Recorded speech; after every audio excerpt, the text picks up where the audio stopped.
Alors nous sommes le samedi 27 septembre 2014, nous sommes de retour à Toulon, j'ai quelqu'un à côté de moi, j'ai lui demandé de se présenter. Bonjour. Bonjour, je suis Olivier Réal, journaliste et écrivain. On s'arrête sur votre stand puisque, je rappelle, on est à la fête du livre de Toulon, édition 2014. Oui, alors le livre devant lequel vous êtes arrêté s'appelle Les lettres de noblesse du vin de Provence. C'est un livre que j'ai coécrit avec Alain Bassineau, qui est viticulteur et président de la Chambre d'agriculture du Var. Justement, c'est pour ça que je me suis arrêté, parce que quand je vois qu'on parle de vin de Provence, on parle de la région et c'est tout à fait normal que nous, on en parle, parce que sinon on n'en parle pas, je ne sais pas qui va le faire. Justement, on va d'abord citer l'éditeur. L'éditeur est Syrah Productions et le livre est sorti en juillet dernier, donc c'est tout récent. Par le cheminement et par le regard d'Alain Bassineau, qui est mon co-auteur, on a essayé de raconter l'histoire moderne de ces 30 dernières années du vin de Provence, puisque dans cette région, on est passé, il y a 30 ans, du petit vin des vacances, du petit vin des cigales, du petit vin qui faisait mal à la tête, au meilleur rosé du monde aujourd'hui, à des rouges de garde,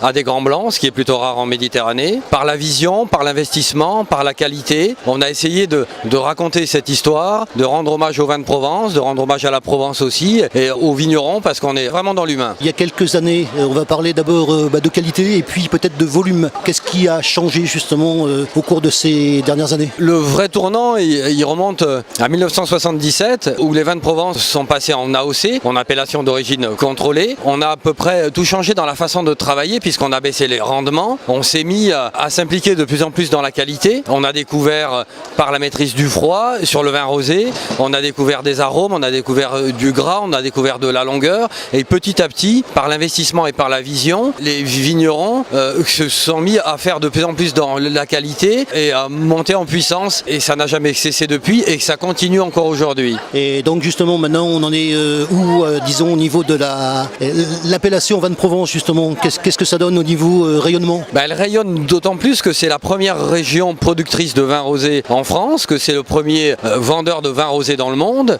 qu'il y a cette reconnaissance-là, qu'il y a cette position en tête aujourd'hui. Alors on est talonné par d'autres régions, mais ça pousse aussi à faire encore mieux. Et surtout cette qualité qui est reconnue dans les vins rosés permet d'élargir la gamme, permet d'être reconnu aussi pour les vins rouges et permet d'être reconnu aussi pour les vins blancs. On élargit le spectre avec une vraie reconnaissance et une vraie appréciation. Et en fait, il existe très peu ou aucun bassin viticole qui peut revendiquer ce niveau-là de qualité dans les trois couleurs de vin. Et ça, c'est très important aussi. Donc ça laisse présager aussi un très bel avenir pour le vin de Provence. Justement, on parle de vin blanc en vin de Provence. C'est depuis quand? Le vin blanc existe depuis très longtemps aussi en Provence. On le faisait surtout pendant très longtemps avec un cépage qui était de l'Uni blanc. Puis il y a quelques années, on s'est mis à planter énormément un autre cépage qui est le Rolle, avec lequel il est plus facile de faire ressortir aussi du goût, de la longueur en bouche et du gras. C'est avec une belle intensité et qui plaît énormément. Donc on s'est mis aussi à faire des blancs qui plaisent énormément aux gens. Pour faire ce livre justement, je mets toujours l'accent sur le temps de préparation, surtout sur un livre comme celui-là. Combien de temps on met pour préparer un livre comme celui-là? Ça a été 8 à 9 mois d'échange avec mon interlocuteur, avec Alain Bassineau, à raison d'un échange de 2-3 heures par semaine. On préparait pas forcément les choses avant et on laissait une très large place à la spontanéité, puisque c'est un abécédaire. Donc on prenait différents mots et autour de ces mots, on essayait d'évoluer dans notre approche et dans des histoires, dans des anecdotes ou dans des explications qui sont aussi techniques et humaines. Alors donc ce livre, au final, le lecteur, quand il va découvrir ça, qu'est-ce qu'il va voir dedans? Par le regard et par le cheminement de mon co-auteur Alain Bassineau, qui est viticulteur en Provence et président de la Chambre d'agriculture, on raconte cette évolution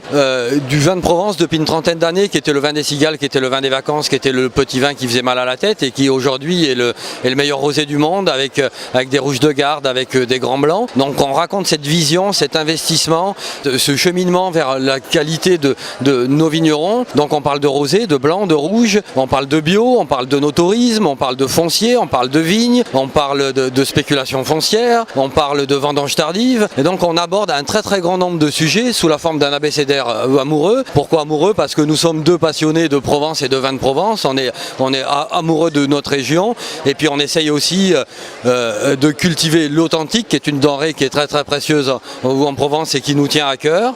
Donc c'est On raconte une histoire qui n'a jamais été écrite, qui n'a jamais été théorisée de cette façon-là. Et puis on est très très fiers de nos vins de Provence. Je termine en pensant justement donc à un autre écrivain que j'ai cité qui s'appelle Arlette Béal et qui a fait des livres justement sur les cabanons de Provence. Et donc ça doit vous parler ça aussi. Non, on ne parle pas spécialement des cabanons de Provence, même si à la base, le premier domaine d'Alain Bassineau, mon co-auteur, est né sur un petit cabanon.